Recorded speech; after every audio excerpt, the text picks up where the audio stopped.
নতুন রাজনৈতিক দল জাতীয় নাগরিক পার্টির আহ্বায়ক নাহিদ ইসলাম বলেছেন, বাংলাদেশে ভারত ও পাকিস্তানপন্থী রাজনীতি ঠাঁই হবে না।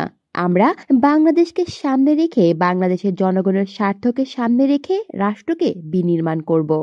শুক্রবার রাজধানীর মানিক মিয়া অ্যাভিনিউতে নতুন রাজনৈতিক দল জাতীয় নাগরিক পার্টির আত্মপ্রকাশ অনুষ্ঠানের পর আহ্বায়কের বক্তব্যে নাহিদ ইসলাম এসব কথা বলেন।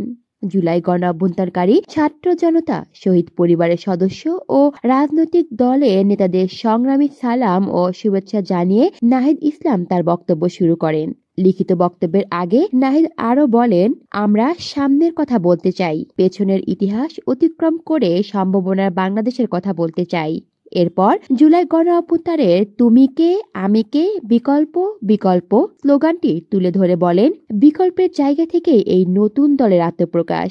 আজকের মঞ্চ থেকে শপথ, বাংলাদেশকে বিভাজিত করা যাবে না। কলি শিকদার, বাংলা নিউজ নেটওয়ার্ক।